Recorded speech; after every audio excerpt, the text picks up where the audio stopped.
honestly, it took me so long to learn this. I was like, so like, do I go on 7 short, 1 long? Hey sailors, welcome back to Cruising as Crew. My name is Lucy and today I'm going to be telling you a little more about the safety aspect on cruise ships. But before we get started, I just want to remind you to hit like and subscribe if you want some more cruise ship content. But as for now, let's get into it. Okay guys, so when you go on board the cruise ship, obviously you will know what job you have been hired to do. It might be a chef, a waiter, a spa therapist, a dancer. However, there is a second part to your job, and that is the safety aspect. The problem is, I find that a lot of people don't find out about this until they get on board and they're like, oh. So I thought I would just go through it a little bit more about the safety procedures and your safety role on board, so that when you do get on, you're not bombarded with information and you know what to expect. I mean, you will be bombarded with information, but you'll be expecting it. So sit tight, we'll go through it all, and if you have any questions, please leave them in the comment box below and I will get back to you.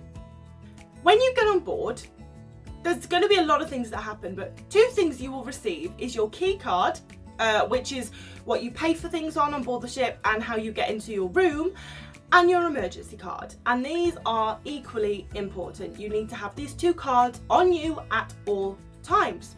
Reason being, the ship can go into an emergency at any time during the day or night.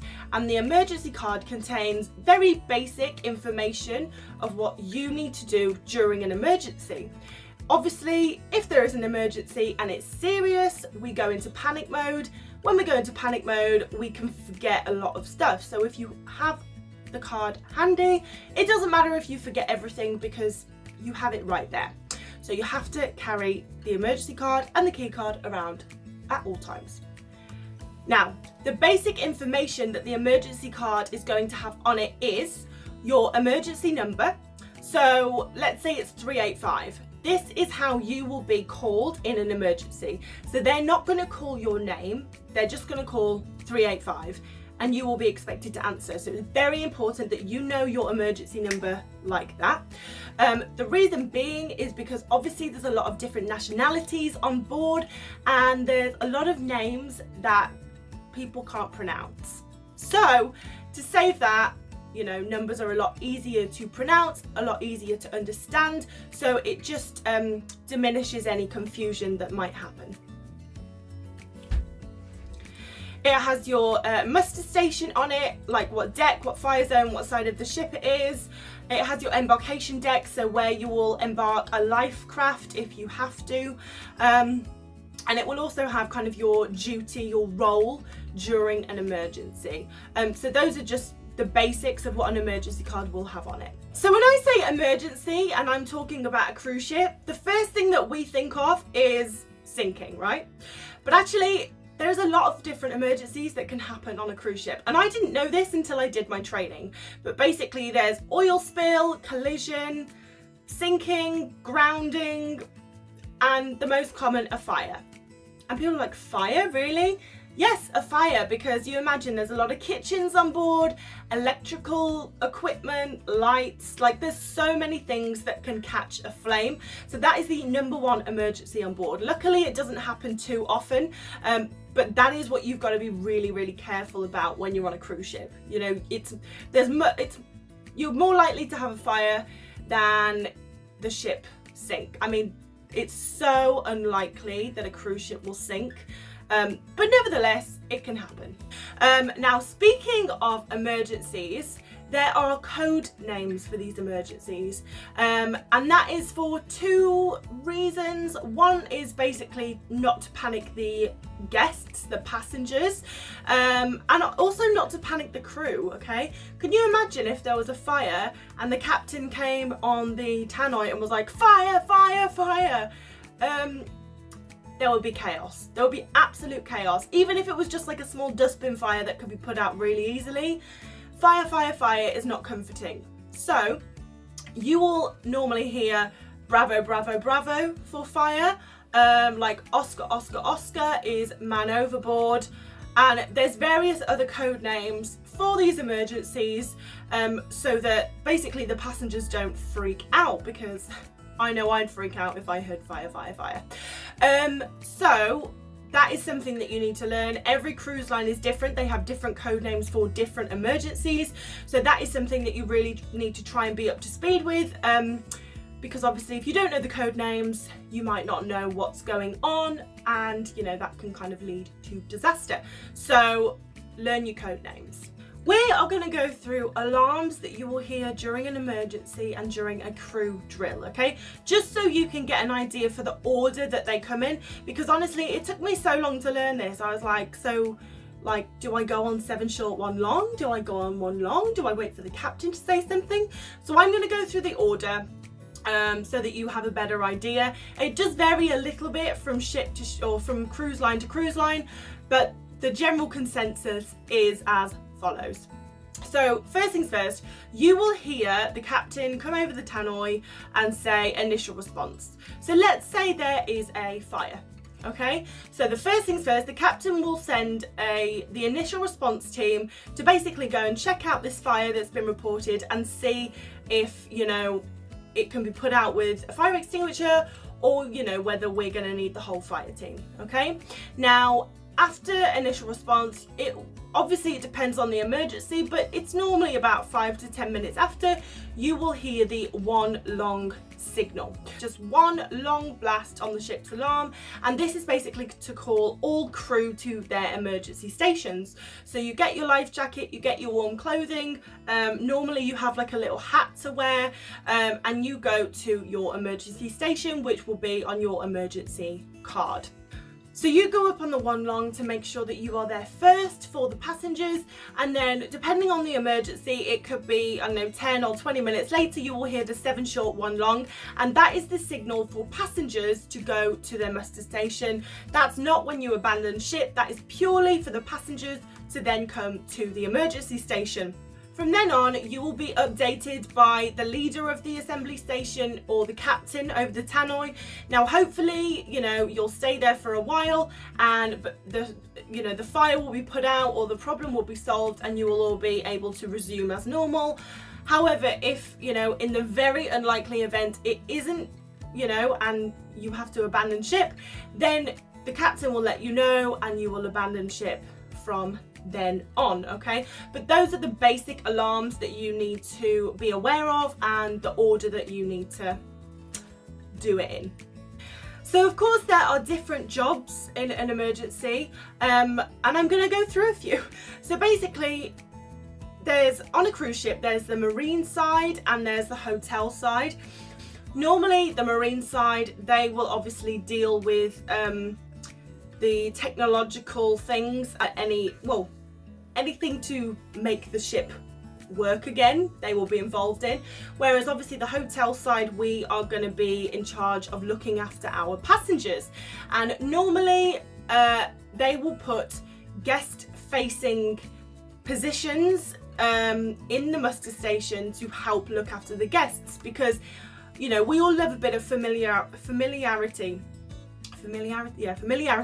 So if the passengers have seen you around the ship and they're like, oh yeah, I recognise her, there's this instant like trust there. Whereas if you put a load of people who work below deck that they've never seen, they'll be like, oh my god, who are these people? Why have we never seen them before? And it's just going to add to the panic. So I've always been in the muster station to basically guide people into the muster station, get them seated, try and make them as comfortable as possible, answer any questions, and basically you're just there to make sure everything stays safe. Okay, another job that I've had is a stairway guide. So when the 7 short and 1 long blast goes off and the guests start to filter down the stairs to go to their assembly station, you will be on the stairs basically telling them to carry on going down the stairs, or, you know, where's your emergency station? Ah, you're on this level, go this way. Basically just to direct them and once again answer any questions that they have. Now, the people who don't have guest facing jobs, some of them, you know, some of you might be in a guest-facing position in an emergency, but most likely you will be part of the kind of assistance team. So if, you know, if someone hurts their ankle and they call the medics and the medics need assistance, then you will help the medics. Obviously you won't be doing like injections, but maybe someone needs carrying down the stairs or whatever. So you might be an assistance team, you might be in a muster station. But yes, there are lots of different jobs during an emergency, but most likely you'll be in a muster station and you'll just have to try and calm everyone down and answer any questions. Lifeboat or life raft. You could be put in either as a crew member. So, like on my last ship, I think there was 150 passengers would go in a, or sorry, 143 passengers would go in a lifeboat, and then 7 crew members would go in a lifeboat. Now obviously that would include someone that could drive the lifeboat, and then the other crew members would just be there to comfort the guests and tell them what's going on. Obviously you have to have some leadership. Or you could be in a life raft.